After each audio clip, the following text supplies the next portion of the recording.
जी बिस्मिल्लाहिर्रहमानिर्रहीम। Dear aspirants, lecturer computer science, Punjab Public Service Commission, अस्सलाम वालेकुम वरहमतुल्लाहि वबरकातुहू। डेटाबेस सिस्टम के सेशन 2 में अभी हम मौजूद हैं और ये इसमें बड़े इंपॉर्टेंट टॉपिक्स हम डिस्कस करने जा रहे हैं। और इसमें हम देखेंगे एक तो entity relationship model, ER model जिसे कहा जाता है, और उसके बाद हम देखेंगे नॉर्मलाइजेशन, जो कि दोनों ही बड़े इंपॉर्टेंट टॉपिक्स हैं। ER modelling is a graphical approach to database design, और ये हम डाटा मॉडल यूज़ कर रहे होते हैं जो हमने पीछे देखा था, रिप्रेजेंटेशनल डाटा मॉडल। तो उसकी एक टाइप है ये ER model.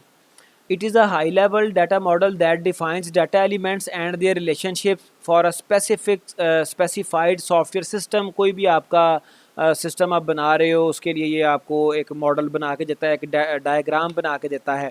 N ER model is use to represent real world objects, that is entities.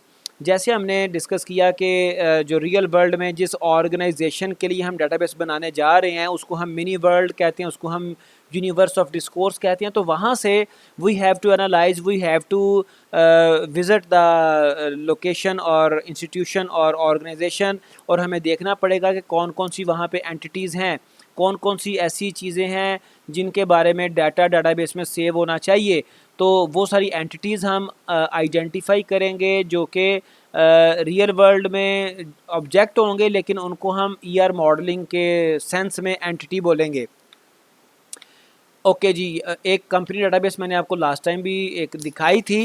The company is organise into departments, और उसके अब मैं डिटेल में नहीं जा रहा। तो उसमें डिफरेंट हमारे एंटिटीज़ हैं कंपनी में, फिर उसके कुछ एट्रीब्यूट्स हैं, और फिर उसके कुछ यहाँ पे कंस्ट्रेंट्स बताए हैं। Each department controls the number of projects. तो प्रोजेक्ट एक और जो है वो एंटिटी है, डिपार्टमेंट भी एंटिटी है, ठीक है जी। और फिर प्रोजेक्ट के भी कुछ एट्रीब्यूट्स हैं, नेम, नंबर, लोकेटेड, और उसके अलावा फिर एम्प्लॉयज़ हैं, उनके कुछ एट्रीब्यूट्स हैं। फिर उसके अलावा उसके ऊपर कुछ कंस्ट्रेंट्स हैं, number of hours per week जो वो वर्क करेंगे उसको ट्रैक किया जाएगा, ठीक है जी।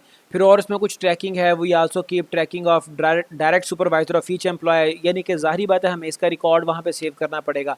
फिर एक डिपेंडेंट का एंटिटी है, फिर उसके कुछ जो है वो एट्रीब्यूट्स हैं। उसके बाद फिर एंटिटीज़ हमने ये कहा मिनी वर्ल्ड में से जो भी इम्पॉर्टेंट इश्यूज़ हैं जिनके बारे में हम इंफॉर्मेशन अपनी डाटाबेस में सेव करना चाहते हैं, वो एंटिटीज़ कहलाएंगी। जैसे एम्प्लॉयज़ का रिकॉर्ड, जैसे प्रोजेक्ट की डिटेल्स, जैसे डिपार्टमेंट की डिटेल्स, ये सारी की सारी एंटिटीज़ बन जाएंगी।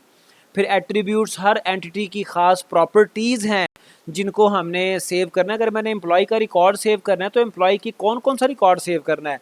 एम्प्लॉय का नाम, उसका डेजिग्नेशन, उसका जो है वो सैलरी, उसका एड्रेस, उसका फ़ोन नंबर, और उसने कितना अब तक एक्सपीरियंस हो गया, कब उसकी जॉइनिंग थी, कैसे कैसे सारे मामलात वो मैं सेव करना चाहूँगा। जो जो मामलात मैंने सेव करने हैं वो यहाँ पर एट्रीब्यूट्स कहलाएंगे। ओके जी, फिर उसके बाद अभी यहाँ पे कुछ डिटेल्स हैं, ये ख़ुद आप देखिएगा। Types of attributes, simple attributes होते हैं जो एटॉमिक वैल्यूज़ होती हैं। मतलब अगर एटॉमिक वैल्यूज़ से मुराद, जैसे यहाँ पर दोस्त ने बताई हैं, एक SSN है, सोशल सिक्योरिटी नंबर, और एक ये जेंडर है, सेक्स है, तो ये एटॉमिक वैल्यूज़ हैं। But if I am talking about name of any employee, if the name is Irfan Shahzad, तो उसमें ये एटॉमिक वैल्यू नहीं है। इसमें फर्दर मतलब दो वैल्यूज़ हैं, फर्स्ट नेम है, एक सेकंड नेम है, या लास्ट नेम है। तो ये इसको समझना ज़रूरी है। फिर एक कंपोजिट एट्रीब्यूट्स हैं। The attribute may be composed of several components, for example address. Address में देखें, हम समझते हैं शायद ये एक ही कॉलम बनना चाहिए, लेकिन जब हम डिटेल में जाएंगे तो इसमें apartment number, house number, street, city, state, zip, country, अगर पाकिस्तान की बात करें कुछ चीज़ें चेंज हो जाएंगी, स्टेट नहीं आएगी, प्रोविंस आ जाएगा, ठीक है जी। और जो है वो इसके अलावा कोड यहाँ पे डिफरेंट है, जिप उसको गालिबन कुछ और कहते हैं, ठीक है जी। तो बहरहाल जो एड्रेस है ये कंपोजिट है। फिर नेम भी आपका कंपोजिट एट्रीब्यूट है, first name, middle name, last name, और डिफरेंट चीज़ें उसमें हम और भी सम टाइम ऐड कर लेते हैं, ठीक है जी। तो कंपोजिट के अलावा मल्टी वैल्यूड, अब कंपोजिट में और मल्टी वैल्यूड में डिफरेंस है। मल्टी वैल्यूड जैसे फ़ोन नंबर, बाज़ लोगों के दो फ़ोन नंबर होते हैं, ठीक है जी। Multiple values for that attribute, जैसे contact of an employ, phone number, previous degree of student, students की कई कई डिग्रीज़ होती हैं, ठीक है जी। इवन सेम लेवल की, तो ये मल्टी वैल्यूड एट्रीब्यूट्स कहलाएंगे। इन general composite and multi valued attributes में be nested arbitrarily to any number of levels. किसी भी, जैसे एड्रेस हमने देखा इसमें कितने जो है वो मतलब आ रहे हैं इंफॉर्मेशन, फिर ये तो एक लेवल पे थे लेकिन इसमें हायरार्की भी पाई जा सकती है। ठीक है जी। For example previous degree of a student is a composite multi valued attribute denoted by previous degree, college year, degree field. ये इसमें हायरार्की आ गई। एक प्रीवियस डिग्री 1 होगी, ठीक है जी, और प्रीवियस डिग्री 2, प्रीवियस डिग्री 1 होगी, प्रीवियस डिग्री एक 2 हो जाएगी। फिर 2 के लिए भी सेम वे में कॉलेज ईयर और डिग्री और उसका फील्ड वगैरह सारा कुछ आएगा। तो ये इसमें हायरार्की भी पाई जा सकती है। ओके जी, entity types and key attributes. Okay, इसको हम देखते हैं। एंटिटी असल में जो होती है ना वो एंटिटी टाइप ही कहलाती है। हम अगर किसी कंपनी में हम कहते हैं एम्प्लॉयज़ का रिकॉर्ड सेव करने हैं, एक एम्प्लॉय जॉन है, एक स्मिथ है, कोई और एम्प्लॉय है, तो वो मिल के एक एंटिटी टाइप बनाएंगे। ठीक है जी। ओके ओके ओके ओके, अभी हम थोड़ा सा आगे चलते हैं। Notation for ER schemas. अब जो हमने ईआर मॉडल बनाना होता है उसके लिए कुछ नोटेशंस हैं। एंटिटी को हम इस रेक्टेंगल से ज़ाहिर करते हैं। फिर ये वीक एंटिटी है। वीक एंटिटी ऐसी एंटिटी होती है, एंटिटी के बारे में तो आपको पता है नॉर्मली। वीक एंटिटी ऐसी एंटिटी होती है जो कि बिल्कुल जो है ना वो खुद से एग्जिस्ट नहीं कर रही होती, वो किसी स्ट्रॉन्ग एंटिटी के ऊपर डिपेंड कर रही होती है, वो डिपेंडेंट होती है, इंडिपेंडेंट नहीं होती। ठीक है जी। फिर ये एट्रीब्यूट है, फिर ये की एट्रीब्यूट है। की एट्रीब्यूट को हम अंडरलाइन के साथ शो करते हैं। फिर ये मल्टी वैल्यूड एट्रीब्यूट है। अगर कहीं पे मल्टी वैल्यूड एट्रीब्यूट आएंगे तो हम उसको इस तरह से शो करेंगे। फिर ये रिलेशनशिप है, रिलेशनशिप टाइप कहते हैं इसको। फिर ये आइडेंटिफाइंग रिलेशनशिप टाइप है जो कि वीक एंटिटी और स्ट्रॉन्ग एंटिटी के दरमियान जो है वो ये आइडेंटिफाइंग रिलेशनशिप एग्जिस्ट कर रहा होता है। जो दूसरा रिलेशनशिप टाइप है ये स्ट्रॉन्ग एंटिटीज़ के दरमियान आता है। उसके बाद ये कंपोजिट एट्रीब्यूट्स हैं, और ये एट्रीब्यूट के साथ एट्रीब्यूट के अंदर फर्दर कुछ एट्रीब्यूट्स लगाए जाते हैं। फिर डिराइव्ड एट्रीब्यूट को डॉटेड के साथ शो करते हैं। कुछ एट्रीब्यूट्स ऐसे हैं जो कि डिराइव्ड होते हैं। फॉर एग्जांपल, चूँकि हमें टाइम नहीं मिलेगा, हम जब किसी भी पर्सन की इंफॉर्मेशन सेव करते हैं तो हम अगर एम्प्लॉय की सेव करेंगे तो हम एम्प्लॉय की ज्वाइनिंग डेट सेव करेंगे, joining date in the company. और पर्सनस की हम डेट ऑफ बर्थ सेव करेंगे। तो डेट ऑफ बर्थ आपका एक्चुअल एट्रीब्यूट है, ज्वाइनिंग डेट आपका एक्चुअल एट्रीब्यूट है, लेकिन ज्वाइनिंग डेट को करंट डेट से माइनस करके हम किसी भी एम्प्लॉय का एक्सपीरियंस निकाल लेते हैं। और बर्थ डेट से जो डेट ऑफ बर्थ है उसको करंट डेट से माइनस करके हम किसी भी पर्सन की एज निकाल लेते हैं। वो जो एज है, वो जो एक्सपीरियंस है, ये डिराइव्ड एट्रीब्यूट्स हैं। ओके, अब फिर ये टोटल ये पार्टिसिपेशन आ जाती है। दो एंटिटीज़ आपस में जो रिलेशन बना रहे होते हैं उनकी आपस की पार्टिसिपेशन आ जाती है कि दोनों एंटिटीज़ आपस में किस तरह से रिलेट कर रहे हैं। तो ये बता रहा है कि ये टोटल पार्टिसिपेशन है, total participation of E2 in are. तो E2 टोटली पार्टिसिपेट कर रहा है आर रिलेशन के अंदर। और ये कार्डिनैलिटी रेशोज आ जाती हैं कि मतलब कितने नंबर ऑफ जो इंस्टेंस हैं या एंटिटीज़ हैं वो दूसरे के साथ रिलेट कर रही हैं। तो यहाँ से एक पर्सन आएगा या एक ऑब्जेक्ट आएगा, जैसे बहुत सारे ऑब्जेक्ट हो सकते हैं, जैसे एक डिपार्टमेंट में बहुत सारे स्टूडेंट हो सकते हैं। तो ये कार्डिनैलिटी रेशोज़ भी हम रिप्रेजेंट कर लेते हैं। ठीक है जी। टोटल पार्टिसिपेशन से ये मुख्तलिफ कॉन्सेप्ट है। टोटल पार्टिसिपेशन से मुराद ये है कि अगर फ़र्ज़ करें ये कोई एंटिटी है, फ़र्ज़ करें ये स्टूडेंट्स हैं, तो ये सारे के सारे स्टूडेंट किसी ना किसी डिपार्टमेंट से रिलेट कर रहे होंगे। ये टोटल पार्टिसिपेशन, ठीक है जी। हर स्टूडेंट किसी ना किसी डिपार्टमेंट का पार्ट होगा, लेकिन माइट भी पॉसिबल कोई ऐसा डिपार्टमेंट भी है जो कि जिसका कोई स्टूडेंट नहीं है। कैसे? नया डिपार्टमेंट जो है वो इस्टेब्लिश हो रहा है, अभी उसमें स्टूडेंट एनरोल नहीं किए, 2 माह बाद एनरोल करने हैं। ठीक है जी। तो टोटल पार्टिसिपेशन से मुराद ये है कि तमाम उसके जो इंस्टेंसेस हैं, तमाम उसके जो एंटिटीज़ हैं वो रिलेशनशिप में पार्टिसिपेट करेंगी। अच्छा, उसके बाद ये मिन, जैसे हमने ये कार्डिनैलिटी रेशो देखी थी, इस तरह से मिन मैक्स कंस्ट्रेंट भी आ जाता है। ये तकरीबन कार्डिनैलिटी रेशो से मिलता जुलता कॉन्सेप्ट है कि मिनिमम इतने लोग, मैक्सिमम इतने लोग इसमें से पर्सन जिसमें पार्टिसिपेट कर सकते हैं रिलेशनशिप में। जैसे यहाँ पर आप देखें, मैं आपको स्पेसिफिक चीज़ें जो दिखाना चाह रहा हूँ, जैसे ये आपका जो है ये आपका आइडेंटिफाइंग रिलेशनशिप है, ये वीक एंटिटी थी और ये आइडेंटिफाइंग रिलेशनशिप है। उसके अलावा और क्या, ये आपका डिराइव्ड एट्रीब्यूट है जो कि डिपार्टमेंट से आप देखोगे, डिपार्टमेंट को देख के आप निकालोगे। फिर और क्या, फिर ये टोटल पार्टिसिपेशन है, ये एम्प्लॉय टोटली, हर एम्प्लॉय डिपार्टमेंट का पार्ट है और हर डिपार्टमेंट में कोई एम्प्लॉयज़ भी हैं। फिर ये देखें, एम्प्लॉय और डिपार्टमेंट के दरमियान एक और रिलेशनशिप है, ठीक है जी। हर डिपार्टमेंट मैनेज हो रहा है किसी ना किसी एम्प्लॉय से, ठीक है जी, बट हर एम्प्लॉय डिपार्टमेंट को मैनेज नहीं कर रहा। ज़ाहिरी बात है, मैनेजर तो लिमिटेड होंगे। तो इस तरह से मुख्तलिफ़ चीज़ें यहाँ पर जो हमने देखी थी वो डायग्राम में भी मौजूद हैं। ओके जी,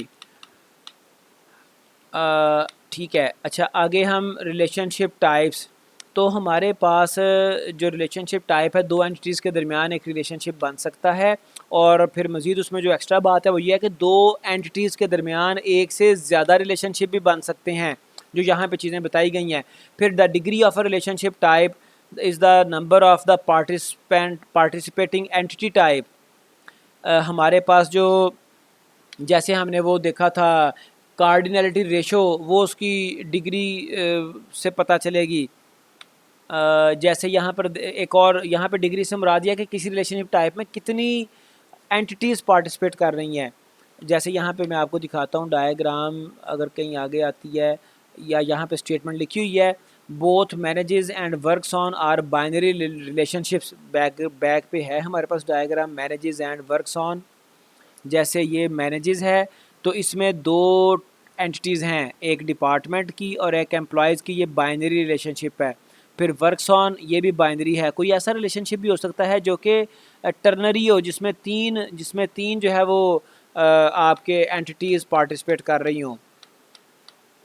ओके जी, अब यहाँ पर देखें, ये आपकी एक एंटिटी है डिपार्टमेंट, ये आपकी दूसरी एंटिटी है एम्प्लॉय, ठीक है जी, और ये आपस में रिलेशन बना रहे हैं। फिर कुछ और कॉन्सेप्ट आगे आएंगे। मज़ीद ये एक और एम्प्लॉय का रिलेशन है, प्रोजेक्ट का रिलेशन है, ये आपस में रिलेशनशिप बना रहे हैं, ठीक है जी।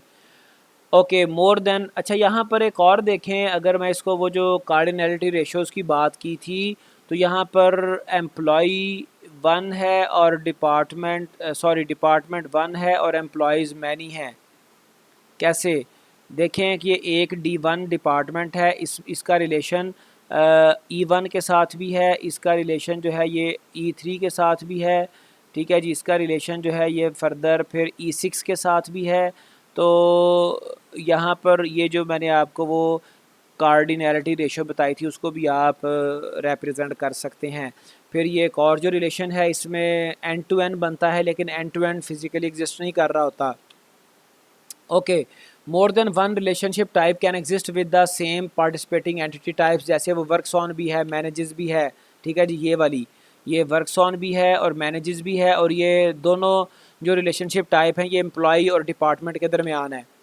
ओके जी, उसके बाद आ जाता है वीक एंटिटी टाइप, वो मैं आपको बता चुका, फिर एक्सप्लेन कर देता हूँ। वीक एंटिटी टाइप ऐसी टाइप है जो कि किसी स्ट्रॉन्ग एंटिटी के ऊपर डिपेंड कर रही होती है, और वो स्ट्रॉन्ग एंटिटी अगर ना रहेगी तो वो वीक एंटिटी भी ख़त्म हो जाएगी। मिसाल के तौर पे यहाँ पर इसी डायग्राम में ये डिपेंडेंट्स हैं। डिपेंडेंट आगे भी गालिबन ये डायग्राम आएगी, फिर मुझे वापस ना चलना पड़े। अच्छा, यहाँ पर एक और बात बता दी, अब पार्शल की वीक एंटिटी में जो है ना, वो जो डिपेंडेंट जो वीक एंटिटी होती है उसमें प्राइमरी की नहीं होती, उसमें पार्शल की होती है, ठीक है जी। चलो डायग्राम पे हम आते हैं। जैसे यहाँ पर देखें, यहाँ पर आप देखें कि इसको डॉटेड अंडरलाइन किया गया नेम को, ठीक है जी, ये इसमें प्राइमरी की नहीं है और ये आपकी वीक एंटिटी है। फ़र्ज़ करें यहाँ पर कोई डिपेंडेंट है, you can say Shazia, and she is dependent over, उसका कोई हस्बैंड है अली, वो एम्प्लॉय है कंपनी में। अगर अली जो है ये रिटायर्ड हो जाता है या कंपनी से फायर कर दिया जाता है, तो फिर अली जब रिमूव होगा तो शाजिया भी रिमूव हो जाएगी, इसका रिकॉर्ड भी यहाँ पे एग्जिस्ट नहीं करेगा। तो ये वाली जो वीक एंटिटीज़ हैं ये किसी स्ट्रॉन्ग एंटिटी के ऊपर डिपेंड कर रही होती हैं, ठीक है जी। ओके, और इसमें पार्शल की होती है, प्राइमरी की नहीं होती। ओके, डिपेंडेंट की बात कर ली, वो मैंने आपको एक्सप्लेन कर दिया। ठीक है जी। उसके बाद आ गया constraints on relationships. Constraints on relationship types, ये कुछ कंस्ट्रेंट्स हो सकते हैं जिनको रेशो कंस्ट्रेंट्स कहते हैं। मैक्सिमम कार्डिनैलिटी, वो मैंने आपको कुछ बताने की कोशिश भी की, मज़ीद हम देख लेते हैं। जैसे 1 to 1, जैसे 1 to मैनी टू वन, जैसे मैनी टू मैनी। 1 to 1 की भी एग्जांपल्स मौजूद हैं, 1 to मैनी की भी एग्जांपल्स मौजूद हैं। फिर minimum cardinality also called participation constraint on existence dependency constraint, मतलब इसमें कम अज़ कम एक पर्सन, जैसे यहाँ पे 1 to 1 की बात की तो दो रिलेशन जब आपस में रिलेट करेंगे तो कम अज़ कम एक तो पार्टिसिपेशन करेगा, तो ये उसकी मिनिमम कार्डिनैलिटी है। फिर ज़ीरो और ऑप्शनल पार्टिसिपेशन भी हो सकती है, जिसे नॉन एग्जिस्टेंस डिपेंडेंट भी कहते हैं। जैसे जैसे हमने वो बात की थी वीक एंटिटी की, तो वहाँ पर लाजमी तो नहीं कि हर पर्सन का कोई डिपेंडेंट हो, कोई ऐसा भी तो हो सकता है जिसका कोई डिपेंडेंट ही ना हो, वो किसी फैमिली का जो है वो हेड ना हो, उसका कोई उसका कोई जो है वो मतलब उसकी वाइफ ना हो, उसके कोई बच्चे ना हो, तो ऐसा भी तो केस हो सकता है। ठीक है जी। फिर 1 और मोर मैंडेटरी एग्जिस्टेंस डिपेंडेंट भी कहते हैं इसको। तो ये आपके रिलेशनशिप के कंस्ट्रेंट्स हैं सारे। जैसे यहाँ पर देखें, ये जैसे इसको मैंने प्रीवियस भी बताया था कि ये डिपार्टमेंट 1, हर एक डिपार्टमेंट के लिए बहुत सारे एम्प्लॉयज़, ये मैं आपको पहले एक्सप्लेन किया था। जैसे यहाँ पे मैनी टू मैनी, इसको मैनी टू मैनी को हम रिप्रेजेंट करते हैं, एक साइड पे एम लिख देते हैं, एक साइड पे एन लिख देते हैं। Okay, we can also have a recursive relationship type. Recursive relationship type होता है अपनी एंटिटी के साथ खुद ही उसका कोई इंस्टेंस रिलेशनशिप बनाता है। Both participations are same entity type in different roles. ठीक है जी। जैसे यहाँ पे डायग्राम से मैं आपको एग्जैक्टली बता सकता हूँ कि इस डायग्राम में ये देखें, ये एम्प्लॉई है और इसका एक रिलेशन बन रहा है सुपरवाइज़र। इसी एम्प्लॉयज़ में से एक एम्प्लॉई होगा स्पेसिफिक एम्प्लॉई जो कि सुपरवाइज़र होगा, और बाकी एम्प्लॉयज़ उसके सुपरवाइजी होंगे, उसके सबॉर्डिनेट होंगे। तो यहाँ पर देखें आप, कार्डिनैलिटी भी आपको समझ आ जाएगी। तो सुपरवाइज़र एक है, जबकि जो सुपरवाइजी हैं, सबॉर्डिनेट्स हैं, वो बहुत सारे हैं। ठीक है जी। तो ये आपका जो है रिकर्सिव आपका रिलेशनशिप कहलाता है, जो कि अपने ही टेबल के साथ एंटिटी के साथ बन जाता है। Attributes of relationship type. फिर एट्रीब्यूट्स सिर्फ एंटिटीज़ के नहीं होते, रिलेशनशिप से भी सम टाइम निकलते हैं। मैंने आपको पहले डायग्राम से बताया था। जैसे यहाँ पे देखें, नंबर ऑफ़ एम्प्लॉयज़, ये एक आपका जो एट्रीब्यूट है डिराइव्ड है। ये रिलेशनशिप टाइप, ये इसका एंटिटी का रिलेशनशिप टाइप का ये है, सॉरी रिलेशनशिप टाइप का ये है ऑर्स। ठीक है जी। तो ये भी डिराइव्ड है, ये भी एंटिटी के ऊपर डिपेंड कर रहा है। ये जो ऑर्स है, ये असल में इसकी बात की जा रही है, ऑर्स की। तो एम्प्लॉय किसी प्रोजेक्ट के ऊपर या एक से ज़्यादा प्रोजेक्ट्स के ऊपर काम करेगा, तो इस रिलेशनशिप से पता चलेगा कि उसने कितने नंबर ऑफ आवर्स काम किया है, because there might be some constraint about the working hours. What I mean के any employ can't work more than 60 hours in a week. तो उसके लिए हमें इस तरह के एट्रीब्यूट्स चाहिए जो कि रिलेशनशिप टाइप से निकलते हैं। फिर कुछ स्ट्रक्चरल कंस्ट्रेंट्स हैं जो मिनिमम मैक्सिमम आपको मैंने पहले भी बताए, तो इसको हम फ़िलहाल आगे चल रहे हैं। स्ट्रक्चरल के बाद हम सीधा आ रहे हैं नॉर्मलाइजेशन के ऊपर, और इसको मैंने कोशिश की है कि बिल्कुल ना सिंपल, आपको ज़्यादा जो है वो कॉम्प्लेक्सिटीज़ की बजाय सिंपल कॉन्सेप्ट्स को एक्सप्लेन करूँ।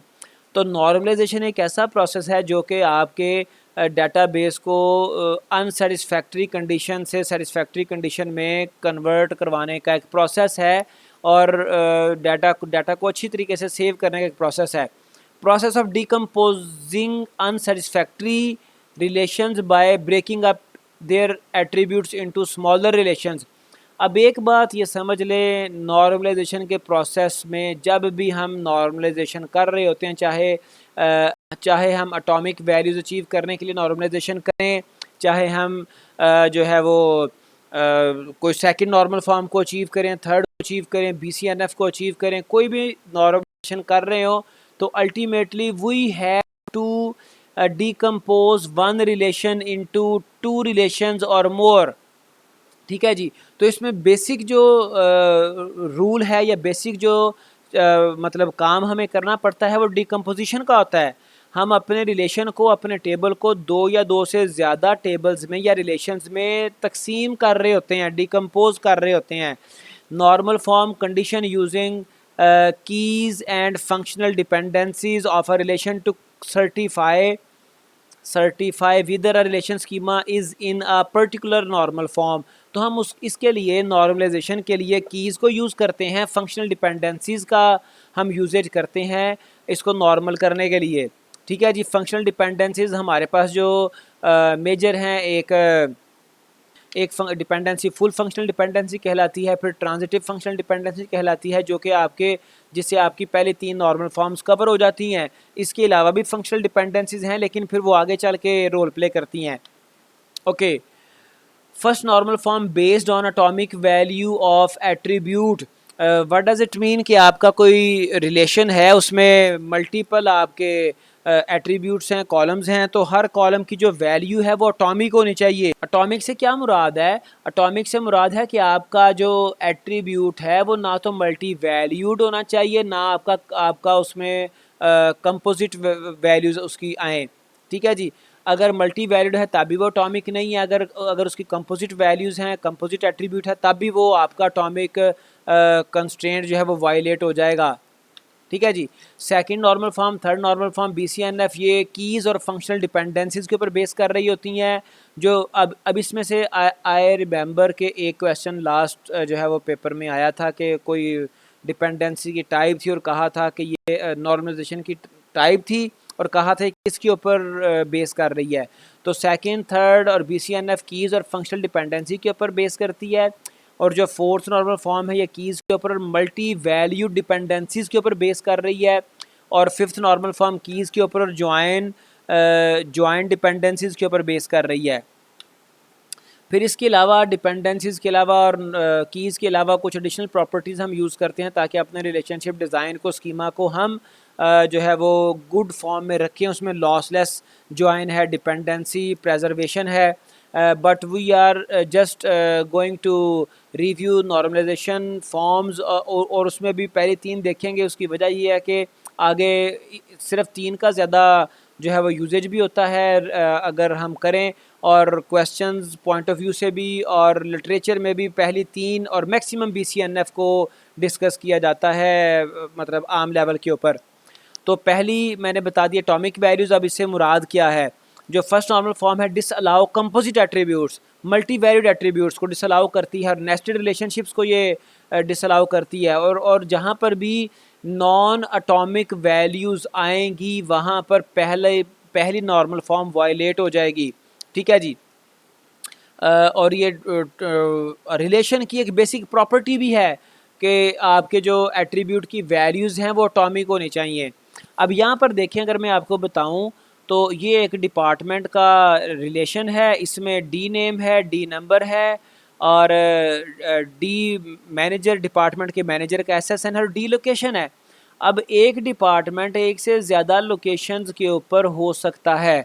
अगर आप इसका जो है, ये तो हमारे पास था ना इंटेंशन, जिसको हमने स्कीमा कहा था। अगर आप इसका एक्सटेंशन देखें, अगर आप इसका स्नैपशॉट देखें, अगर आप इसकी अकरेंसेस देखें, तो यहाँ पर देखें एक रिसर्च डिपार्टमेंट है। वैसे तो एडमिनिस्ट्रेशन और हेड क्वार्टर ये एक जगह पे एक ही लोकेशन पर हैं, लेकिन अगर एक भी केस आ गया तो वायलेशन तो हो जाएगी। तो रिसर्च डिपार्टमेंट है जो कि 3 जगहों पे मौजूद है।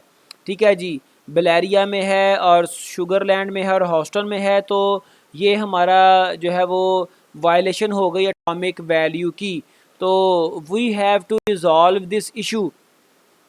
अब इसकी एक और आप एक्सटेंशन की फॉर्म देख लें। यहाँ पर देखें आपकी, अगर ऐसे नहीं लिखेंगे इसको, अगर आप इसको फ़र्ज़ करें ऐसे नहीं लिखेंगे, तो फिर आपको इस फॉर्म में लिखना पड़ेगा। ठीक है जी। और ये फॉर्म, इसमें क्या होगा, ये डी नंबर आपका प्राइमरी की है, और ये रिपीट कर रहा है आपकी प्राइमरी की। तो उसका पर्पज़ ही ये है कि वो आपके टपल्स को, आपके रोज़ को, रिकॉर्ड्स को यूनिकली आइडेंटिफाई कर दे। ये रेपिटेशन हो गई, तो ये तो उसके प्राइमरी की के बेसिक डेफिनेशन को वायलेट कर दिया। तो इसमें हम करेंगे क्या, जैसे पहले कहा था कि जब भी हमने नॉर्मलाइजेशन करनी है, हम अपने एक रिलेशन को ज़्यादा रिलेशंस में डीकम्पोज करेंगे। तो हम क्या कर सकते हैं, डी लोकेशन का यहाँ से एट्रीब्यूट हम फिनिश कर दें, और एक नया हम रिलेशन बनाएं जिसके दो एट्रीब्यूट्स काफ़ी हैं, एक एट्रीब्यूट उसका यही डी लोकेशन हो जाएगा और दूसरा जो एट्रीब्यूट है उसका हो जाएगा ये D number, but D number is foreign की हेयर, ठीक है जी, ये प्राइमरी की नहीं है, ये फॉरेन की है। तो फॉरेन की यहाँ से अब आप वो भी देख लें, आपको जो है वो एंटिटी इंटेग्रिटी कंस्ट्रेंट की बात की थी, वो नल नहीं होना चाहिए, वो डुप्लीकेट नहीं होना चाहिए, और जो हमने बात की थी रेफरेंशियल इंटेग्रिटी कंस्ट्रेंट की, वो यहाँ पे अप्लाई हो जाता है। तो यहाँ पे कोई डी नंबर आएगा, जैसे यहाँ पे मैं 5 लिखता हूँ और उसका एक वैल्यू आ जाएगी बलेरिया, उसके बाद फिर 5 आएगा, वैल्यू आ जाएगी शुगरलैंड, फिर 5 आएगा, वैल्यू आ जाएगी यहाँ पे वैल्यू आ जाएगी आपकी हॉस्टन। तो ये तरीकाकार होता है, आप फर्स्ट नॉर्मल फॉर्म को जब आप उसको अचीव करते हैं, if there are non-atomic values you have to decompose your relation into two relation minimum, ठीक है जी। इट डिपेंड्स, अगर आपका सिंगल कॉलम है फिर 2 रिलेशन में करना पड़ेगा, अगर कॉलम इस तरह के कोई ज़्यादा आ जाते हैं फिर रिलेशन 3 भी बन सकते हैं, 4 भी बन सकते हैं। तो ये फर्स्ट नॉर्मल फॉर्म। और उसके अलावा फिर आपकी एक और भी केस उसने बताया था कि इसमें जो आ जाता है नेस्टेड रिलेशन भी आ जाते हैं, तो ये नेस्टेड रिलेशन का भी एक केस आ गया। यहाँ पर देखें कि ये एक रिलेशन है लेकिन इसके अंदर ये नेस्टेड रिलेशन का कॉन्सेप्ट कैसे बन रहा है, यहाँ पर मज़ीद एक रिलेशन के अंदर रिलेशन लग रहा है, ये वाला, ठीक है जी। तो अल्टीमेटली इसका भी सलूशन यही होता है कि आप इसको डिकम्पोज करें मल्टीपल रिलेशंस के अंदर, ठीक है। तो ये एम्प प्रोजेक्ट टेबल था, इसको डिवाइड कर दिया एम्प प्रोजेक्ट 1 में और एम्प प्रोजेक्ट 2 में। अब क्या होगा, अब जो है SSN इसमें भी आ रहा है, SSN इसमें भी आ रहा है। यहाँ पर प्राइमरी की सिर्फ SSN है और SSN के ऊपर ई नेम डिपेंड कर रहा है। यहाँ पर प्राइमरी की SSN के साथ प्रोजेक्ट नंबर भी है और वहाँ पे ऑर्स यहाँ पे बताए गए हैं। तो खैर डिकम्पोजिशन हम कर रहे होते हैं। उसके बाद आती है सेकंड नॉर्मल फॉर्म, और सेकंड नॉर्मल फॉर्म में ये डिपेंड करती है कीज़ के ऊपर और डिपेंड करती है फंक्शनल डिपेंडेंसी, और फंक्शनल डिपेंडेंसी में फुली फंक्शनल डिपेंडेंसी यहाँ पे डिस्कस होती है। अब what does mean by fully functional dependency, वो हम देखते हैं। Uses the concept of full functional dependency and primary की। प्राइम एट्रीब्यूट का तो हमें पता है, हम चूंकि अभी अभी डिस्कस करके आए हैं। अब फुल फंक्शनल डिपेंडेंसी से क्या मुराद है? फुल फंक्शनल डिपेंडेंसी से मुराद ये है कि F D Y determines G where removal of any attribute from Y if Y is composite attribute, if Y is composite not a single attribute, ठीक है जी। जैसा कि प्रीवियस हमने देखा यहाँ पर जो जैसे वाई मैंने कहा, यहाँ पर जो प्राइमरी की है ये कंपोजिट एट्रीब्यूट है, ये सिंगल एट्रीब्यूट नहीं है, कंपोजिट है। तो इस तरह का केस वो कह रहा है, if Y is determining G, तो where removal of any attribute from Y means the F D does not hold any more. कैसे कि मैं अगर यहाँ से अगर मैं प्रोजेक्ट नंबर को रिमूव कर दूँ या मैं यहाँ से SSN रिमूव कर दूँ, तो अकेला SSN नंबर ऑफ़ ऑर्स को डिटरमिन नहीं कर सकता, अकेला प्रोजेक्ट नंबर ऑफ़ ऑर्स को डिटरमिन नहीं कर सकता, ठीक है। हमें किसी भी SSN किसी भी एम्प्लॉइज़ के नंबर ऑफ़ ऑर्स को डिटरमिन करने के लिए हमें SSN भी चाहिए और साथ प्रोजेक्ट नंबर भी चाहिए कि इस SSN ने प्रोजेक्ट 1 पे भी काम किया हुआ है, ठीक है जी, और इसी SSN इसी एम्प्लॉय ने प्रोजेक्ट 2 पर भी काम किया हुआ है, मुझे दोनों चीज़ें चाहिए, ठीक है। तो यहाँ पर ये जो था आपका कंपोजिट प्राइमरी की थी, कंपोजिट एट्रीब्यूट था, ठीक है जी। तो अगर रिकॉर्ड हमें ना मिले रिमूवल के बाद, तो व्हाट डज इट मीन कि फंक्शनल डिपेंडेंसी एग्जिस्ट नहीं कर रही। इसको मैं एक और तरीके से भी, जैसे यहाँ पे SSN प्रोजेक्ट नंबर, ये तो प्रीवियस एग्जांपल आ गई, एक और एग्जांपल है, since neither SSN can determine hours nor P number can determine hours hold full functional dependency. यहाँ पे फुल फंक्शनल डिपेंडेंसी होल्ड करती है, दोनों मिल के नंबर ऑफ ऑर्स को डिटरमिन करेंगे, ठीक है जी। फिर SSN P number determines E name is not a full functional, ये यहाँ पे देखें ज़रा, इसको हमने ये तो फुल फंक्शनल डिपेंडेंसी होल्ड कर रही थी, इनमें से कोई एक रिमूव नहीं कर सकते। यहाँ पर देखें जो पुराना हमारे पास रिलेशन था, पुराना कौन सा, ये वाला विच वन, ये वाला जिसमें ये यहाँ पे रिप्रेजेंट नहीं किया गया, मैं इसको अंडरलाइन कर देता हूँ, ये SSN है और ये आपका प्रोजेक्ट नंबर है, ये एक रिलेशन था, और ये दोनों मिल के SSN और P नंबर मिल के ई नेम को डिटरमिन कर रहे हैं। तो इस एग्ज़ाम्पल की तरफ वो रेफ़र कर रहा है। यहाँ पर देखें SSN और P नंबर डिटरमिनिंग ई नेम, और अगर मैं P नंबर को रिमूव कर भी दूँ तो तब भी अकेला SSN भी ई नंबर को ई नेम को डिटरमिन कर रहा है। मैं अगर SSN दूंगा तो SSN देने के बाद मुझे इसका नाम मिल जाएगा ना। जैसे कोई बंदा अगर कोई ऐसी डाटाबेस है वहाँ पर जहाँ पे CNIC मौजूद हैं, नेम मौजूद हैं पर्सनस के, अगर कोई बंदा CNIC दे तो उस पर्सन का नाम निकल आएगा। बिल्कुल सेम केस में जो है यहाँ पर सेम सिचुएशन है। अदरवाइज़ अगर वो CNIC भी दे और उसका फ़ोन नंबर भी दे तब भी तो वो उसका पर्सन का नेम आ सकता है, आ जाता है। लेकिन फ़ोन नंबर के बग़ैर भी अगर नेम निकल रहा है, इसका मतलब यह है कि ये यहाँ पे फुली फंक्शनल डिपेंडेंसी नहीं पाई जा रही, उसकी वायलेशन है। ये जो किसी स्पेसिफिक रिलेशन में कोई हमने कंपोजिट प्राइमरी की बनाई थी जिसमें सोशल सिक्योरिटी नंबर भी प्राइमरी की का पार्ट था, प्रोजेक्ट नंबर भी प्राइमरी की का पार्ट था, और उसमें एक ई नेम भी नॉन की एट्रीब्यूट मौजूद है, तो ये फुली फंक्शनल डिपेंडेंसी नहीं है, उसकी वायलेशन है। We have to remove this sort of relations और इसको डिकम्पोज करना पड़ेगा। ठीक है जी। हमें जैसे SSN जो है वो ई नेम को जो है वो डिटरमिन कर रहा है, तो यहाँ पर फुल फंक्शनल डिपेंडेंसी होल्ड कर रही है। तो इसको हमें जो है ना वो इसकी डेफिनेशन कैसे हम करेंगे कि a second normal as relation schema R is in second normal form if it is in first normal form and every non prime की attribute, यहाँ पर जो ई नेम था ये नॉन प्राइम की एट्रीब्यूट है, जो कि प्राइमरी की ना हो उसको नॉन प्राइम की एट्रीब्यूट कहते हैं। एवरी नॉन प्राइम की एट्रीब्यूट ए इन आर है हमारा schema, in are is fully functionally dependent on the primary key. वो प्राइमरी की के ऊपर फुली फंक्शनली डिपेंडेंट होना चाहिए, ना कि प्राइमरी की के किसी पार्ट के ऊपर डिपेंडेंट करे। जैसा कि यहाँ पर वायलेशन देखिए, मैं फिर बता देता हूँ, ये ई नेम फुली फंक्शनल डिपेंडेंट नहीं है बल्कि इस प्राइमरी की के एक पार्ट के ऊपर डिपेंड कर रहा है, SSN के ऊपर, पूरे प्राइमरी की के ऊपर डिपेंड नहीं कर रहा। डायग्राम से अगर आपको मैं, बल्कि शायद आगे डायग्राम होगी, मैंने ऐड की होगी। जैसे ये देखें, यहाँ से हम इसको क्लियरली डिस्कस करेंगे चीज़ों को, लेकिन ये लास्ट पे क्या है, R can be decompose into 2NF relation via the process of 2NF normalization.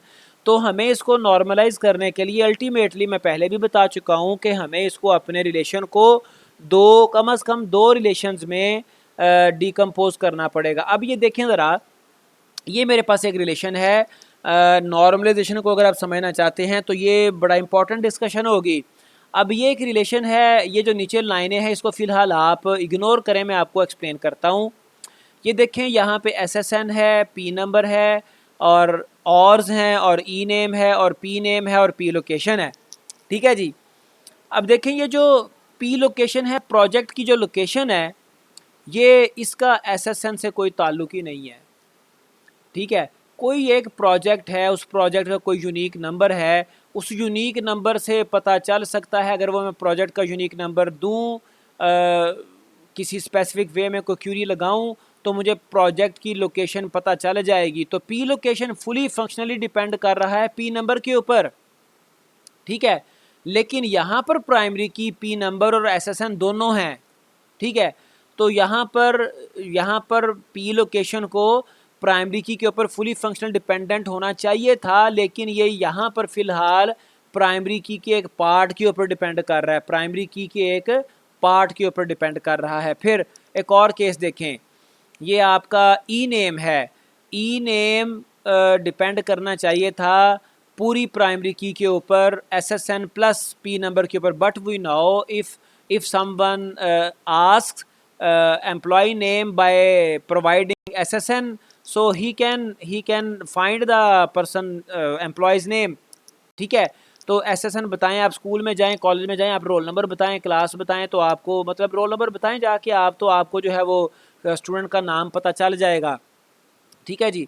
तो जो ई नेम है ये SSN के ऊपर डिपेंड कर रहा है, ना कि दोनों के ऊपर इकट्ठा। फिर एक और थर्ड कुछ चीज़ें हैं, पी नेम है, प्रोजेक्ट नेम और पी लोकेशन है। फिर एक तीसरी फंक्शनल डिपेंडेंसी यहाँ पे है कि पी नंबर अगर आप प्रोवाइड करते हो तो आपको प्रोजेक्ट का नंबर बताते हो तो प्रोजेक्ट की लोकेशन भी मिल जाती है और प्रोजेक्ट का नेम भी मिल जाता है।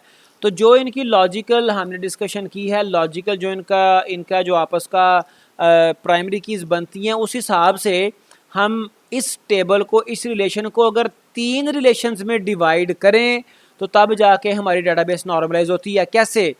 पहले मैं आसान से स्टार्ट करता हूँ। मैंने एक रिलेशन बनाना है SSN और ई नेम का, तो मैं SSN दूंगा, ई नेम निकल आएगा। या दूसरे लफ्ज़ों में अगर मेरा जो ई नेम है वो फुली फंक्शनली डिपेंड कर रहा है SSN के ऊपर, SSN के ऊपर फुली फंक्शनल डिपेंडेंट है। दूसरे लफ्ज़ों में बात वही आ जाती है कि अगर आप SSN देंगे तो एम्प्लॉय का नेम पता चल जाएगा। फिर ये मैं आता हूँ अब EP1 के ऊपर, एम्प्लॉय प्रोजेक्ट 1 रिलेशन के ऊपर, जो कि फंक्शनल डिपेंडेंसी 1 से निकला है गालिबन, नहीं जी बिल्कुल 1 से निकला है, FD1 से निकला है। ठीक है जी। If I want to know number of hours, किसी एम्प्लॉय ने कितने घंटे काम किया है किसी प्रोजेक्ट के ऊपर, तो मुझे एम्प्लॉय का SSN भी चाहिए और एम्प्लॉय का नंबर भी, प्रोजेक्ट का नंबर भी चाहिए, फिर मुझे घंटे मिलेंगे। अगर मैं अकेला SSN दूंगा तो मुझे नंबर ऑफ़ आवर्स नहीं मिलेंगे। क्यों? क्योंकि उस SSN ने, उस एम्प्लॉयज़ ने 2 से ज़्यादा प्रोजेक्ट के ऊपर काम किया हो सकता है और करते हैं आम तौर पे। ठीक है जी। जैसे अगर आप किसी इंस्टीट्यूट की बात कर लें तो एक जो टीचर है वो एक से ज़्यादा सब्जेक्ट पढ़ा रहा होता है। अगर उसकी मंथ एंड पे सैलरी बननी है तो अगर जनाब वो उसके नंबर ऑफ़ लेक्चर्स काउंट करें तो उसके साथ हमें उसका सब्जेक्ट का भी पता होना चाहिए कि कौन कौन से सब्जेक्ट उसने पढ़ाए हैं।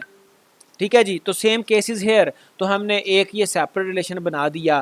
फिर एक तीसरा रिलेशन भी बनाया जिसमें पी नंबर है, एक वो प्राइमरी की होगी इस रिलेशन में, और वो पी नंबर के ऊपर ये पी नेम और पी लोकेशन डिपेंड कर रहे होंगे। तो अगर सिंपल वर्ड्स में बात करूं तो जो सेकंड नॉर्मल फॉर्म है, सेकंड नॉर्मल फॉर्म में रिक्वायरमेंट ये होती है कि आपके तमाम नॉन की एट्रीब्यूट्स प्राइमरी की के ऊपर जो है वो फुली फंक्शनल डिपेंडेंट हों। और दूसरी एक और आसानी आपको बता दूं, सेकंड नॉर्मल फॉर्म आपको वहाँ पर चेक करना पड़ती है, वहाँ पर चेक करना पड़ती है जहाँ पर आपकी जो प्राइमरी की है वो कंपोजिट है। जहाँ पर प्राइमरी की सिंगल कॉलम है वहाँ पर आप अंडरस्टूड समझें कि आपका जो रिलेशन है, जो आपका टेबल है, मैं फर्स्ट नॉर्मल फॉर्म की बात तो नहीं कर रहा, वो तो आपको एक्सप्लिसिटली चेक करना पड़ेगा कि वो एटॉमिक वैल्यूज़ हैं कि नहीं। लेकिन मैं बात ये कर रहा हूँ कि अगर प्राइमरी की कंपोजिट नहीं है, सिंगल कॉलम के ऊपर बेस कर रही है, तो आपका रिलेशन सेकंड नॉर्मल फॉर्म में होगा। यानी कि कोई भी नॉन की एट्रीब्यूट किसी प्राइमरी की एट्रीब्यूट के पार्ट के ऊपर डिपेंड नहीं करेगा। अगर मैं यहाँ पे आपको जो ER डायग्राम हम यूज़ कर रहे थे, चूँकि आगे मुझे कहीं वो मिलनी नहीं, बल्कि वो तो स्लाइड ही दूसरी थी, प्रीवियस थी, तो उसको मैं बहरहाल एंड पे उसको भी हम इंक्लूड करके तो डिस्कस कर लेते हैं, बल्कि एंड पे क्या अभी मैं इसको इंक्लूड करता जी। अगर मैं इस डायग्राम के हवाले से बात करूं तो यहाँ पर अगर आप देखें कि कोई ऐसा हमारा रिलेशन है जहाँ पर जैसे ये डिपार्टमेंट का एक रिलेशन है, ठीक है जी, इसमें जो प्राइमरी की है कंपोजिट है। यहाँ पर तो हमें देखना पड़ेगा, यहाँ पर तो वैसे एक्चुअली हैं ही 3 एट्रीब्यूट्स, तो यहाँ पे इशू बनता ही नहीं नज़र आ रहा। अगर कोई और रिलेशन देखें, यहाँ पर देखें ये सिर्फ एक ही हमारे पास प्राइमरी की है, कंपोजिट नहीं है, SSN है प्राइमरी की।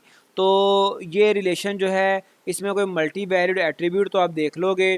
पहली नॉर्मल फॉर्म अगर आपने अचीव कर ली, जैसे यहाँ पे ये देखें मल्टी वैल्यूड एट्रीब्यूट एग्जिस्ट कर रहा है, अगर आपने इसको जो है वो कर लिया मैनेज, तो उसके बाद फिर आपका एड्रेस, फिर एक एड्रेस भी आ जाता है, एड्रेस को आपने मैनेज कर लिया तो उसके बाद फिर आपका जो रिलेशन है वो सेकंड नॉर्मल फॉर्म में भी होगा, चूँकि यहाँ पे कंपोजिट प्राइमरी की है ही नहीं। ठीक है जी। तो जो सेकंड नॉर्मल फॉर्म है वो वहाँ पे ही केस बन सकता है जहाँ पर आपके कंपोजिट प्राइमरी कीज़ होंगी। जैसे यहाँ पर इस एग्ज़ाम्पल में SSN और पी नंबर दोनों मिल के प्राइमरी की बन रही थी। ओके, उसके बाद फिर थर्ड नॉर्मल फॉर्म आ जाती है, uses the concept of transitive functional dependency.